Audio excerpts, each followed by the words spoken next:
Baik, bismillahirrahmanirrahim. Assalamualaikum warahmatullahi wabarakatuh.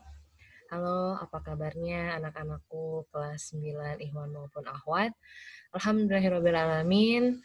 Allahumma sholli ala Sayyidina Muhammad wa ala ali Sayyidina Muhammad. Rabbi shrah li sadri wa yassir li amri wahlul 'uqdatam min lisani yafqahu qawli. Raditu billahi rabba wa bil islami dina wa bi Muhammadin nabiyya wa rasulah. Alhamdulillahirabbil alamin ya, kita masih diberikan kesehatan oleh Allah Subhanahu wa taala, masih bisa bertatap maya melalui pembelajaran daring bahasa Indonesia. Dalam kali ini Ustazah akan melanjutkan materi pembahasan tentang teks laporan percobaan. Sebelum Ustazah lanjut ya tentang laporan teks percobaan, kali ini kita akan belajar tentang di KD atau kompetensi dasar 3.2, ini kompetensi ranah pengetahuan, dan yang ini harusnya 4.2. Afwan, Ustazah salah ketik. Nah, ini kita akan menelaah struktur secara teori saja, teman-teman tahu, tapi nanti kita akan langsung praktik saja dalam menyajikan tujuan, bahan, alat, langkah, dan hasil dalam laporan percobaan secara tertulis ya, dengan memperhatikan kelengkapan data, strukturnya, aspek kebahasaan, dan aspek-aspek yang lainnya. Nah, kita ingat-ingat lagi ya tentang pengertian teks laporan percobaan. Laporan teks percobaan itu terdiri dari dua kata ya, laporan dan percobaan. Nah, laporan itu apa? Laporan adalah segala sesuatu yang disampaikan seseorang baik berupa lisan atau tulisan yang berisi kegiatan yang sudah dilakukan pada pihak yang meminta hasil kegiatan tersebut. Oke, jadi laporan ini yang sudah kita lakukan, sudah kita kerjakan, dan ada hasilnya untuk kebutuhan seseorang atau perusahaan dan sebagainya. Nah, sedangkan percobaan itu ialah suatu bentuk kegiatan penelitian, meneliti untuk menguji atau membuktikan suatu teori.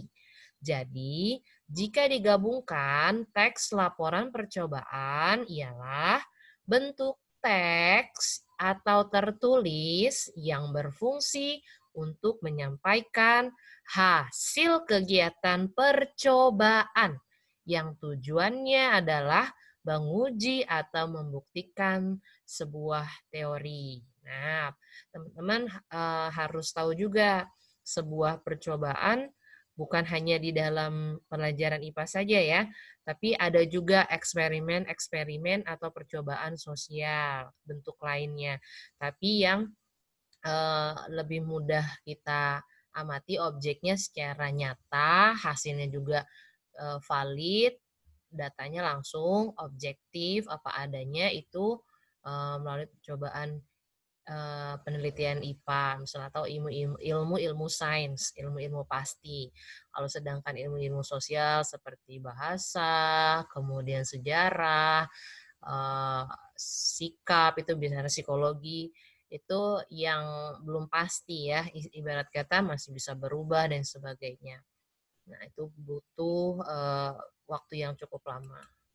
Gitu. Kemudian, nah ini teks laporan percobaan juga sering juga disebut sebagai teks laporan eksperimen, bahasa kerennya. Nah, biasanya nih kelompok yang melakukan percobaan mempunyai dugaan atau hipotesis. Nah, dugaan hasil atau disebutnya hipotesis, masih menduga-duga, mengira-ngira, perkiraannya. Ya, ini nanti bisa membuat simpulan di akhirnya nanti, gitu. Jadi landasan simpulan hipotesis itu dibuktikan apakah benar ataukah tidak. Nah, dugaan hasil inilah yang harus diuji tadi dan dibuktikan dalam kegiatan percobaan. Nah, Diingat-ingat lagi ya, ciri-ciri teks laporan percobaan ya. Ketika kita menulis teks laporan ya, teks laporan percobaan tentunya ada beberapa hal yang harus kalian perhatikan sebagai ciri-ciri sebuah laporan percobaan. Apa saja? Yang pertama, ciri teks laporan percobaan adalah objektif. Nah, objektif ini menyampaikan informasi atau data sesuai dengan keadaan yang sesungguhnya.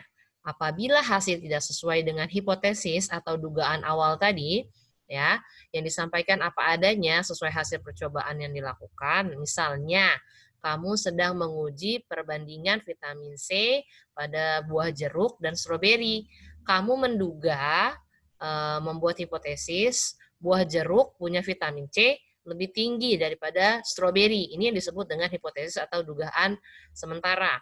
Ternyata setelah dilakukan percobaan, hasilnya tidak sesuai dengan dugaan kita. Nah, jika hipotesis tidak sesuai dengan hasil, sampaikanlah hasil percobaan sesuai dengan keadaan yang sebenarnya. Gitu. Nah, ya yang kedua, berupa fakta dari ciri teks laporan percobaan. Hasilnya yang disampaikan dalam teks laporan percobaan ini harus benar-benar yang sudah kita lakukan. Nah, penyampaian kalimatnya pun harus berupa fakta. Nih, ya, coba bandingkan kedua kalimat di bawah ini misalnya. Kandungan vitamin C di stroberi sekitar 29 mg di tiap 100 mg.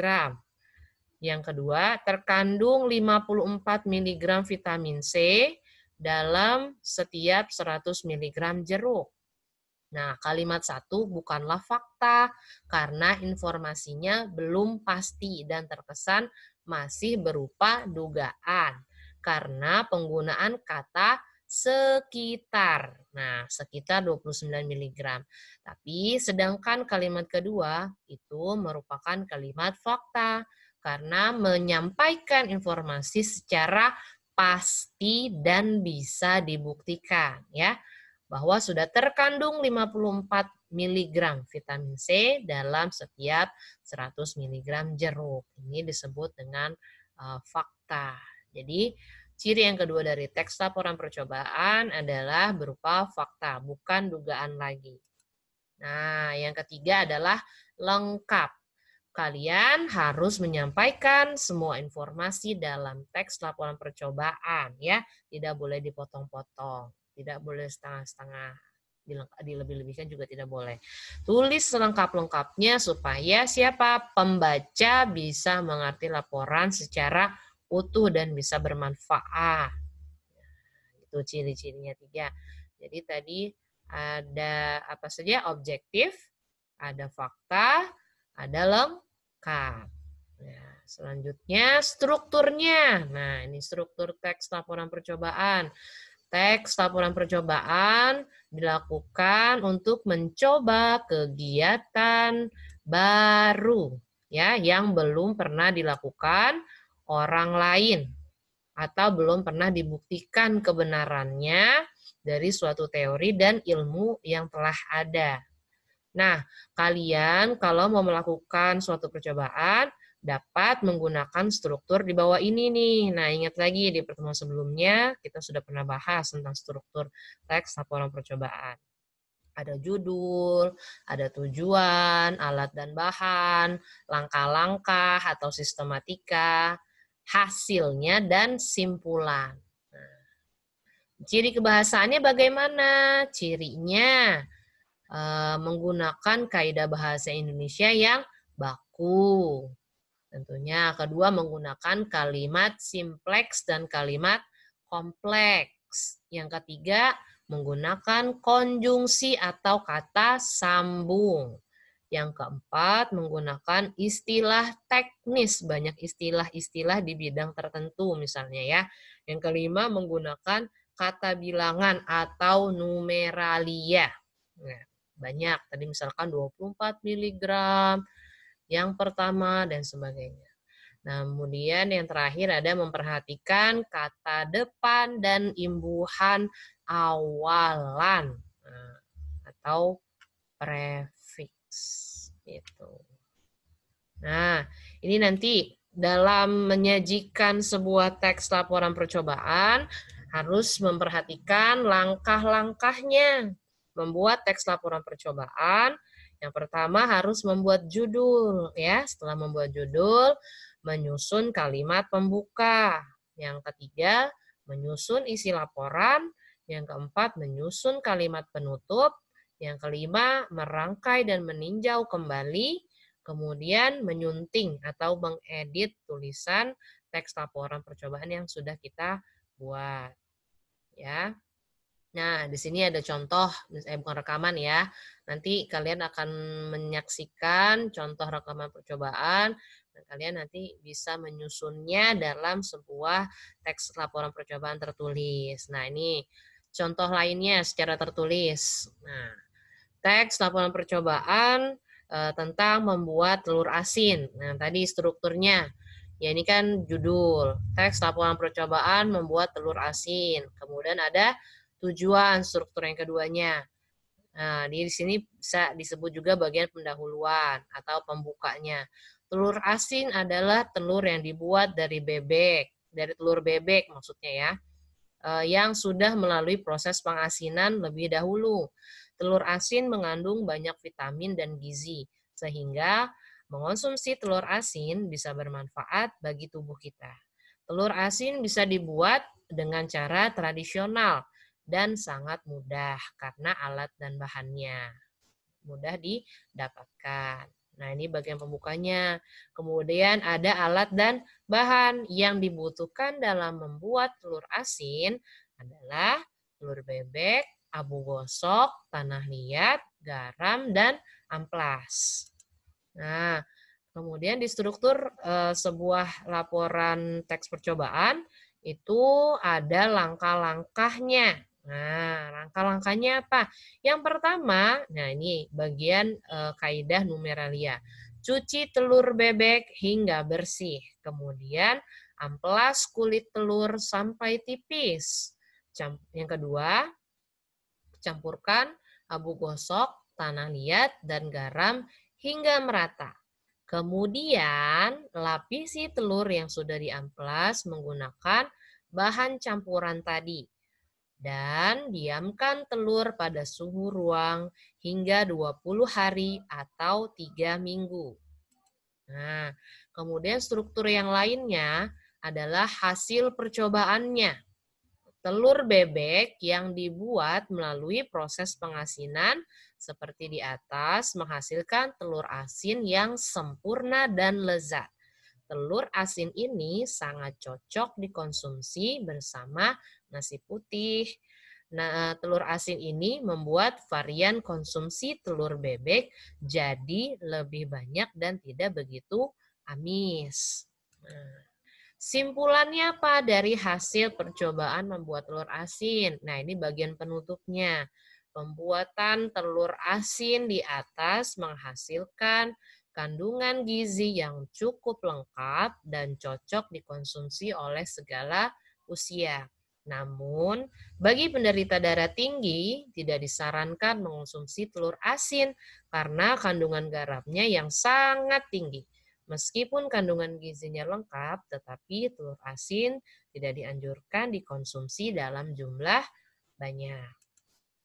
Nah, seperti itu. Ya, mudah-mudahan di pertemuan kali ini kita ada ilmu yang bermanfaat, kalian bisa paham apa itu pengertian teks laporan percobaan, kemudian strukturnya, kaidah bahasanya bagaimana. Dan tadi sudah disajikan contoh dari teks laporan percobaan secara tertulis. Nah, setelah ini teman-teman kelas 9 Ikhwan maupun Akhwat akan menyaksikan sebuah tayangan laporan percobaan yang dilakukan oleh seseorang terkait dengan kandungan gula pada minuman ringan. Nah, kalian amati dengan teliti, kalian catat, lakukan seperti halnya kalian melakukan percobaan, hanya bedanya kalian sekarang mengamati laporan percobaan yang dilakukan oleh orang lain, gitu ya. Ustazah ingin menyederhanakan saja ininya kalian tidak perlu melakukan percobaan secara langsung, tapi cukup menyimak video laporan percobaan yang dilakukan oleh orang lain, dan nanti dicatat hasilnya apa yang kalian lihat secara objektif, nanti disusun secara tertulis, formatnya sudah dibuat oleh Ustazah. Itu saja yang bisa disampaikan hari ini. Wabillahi taufiq wa hidayah. Wassalamualaikum warahmatullahi wabarakatuh.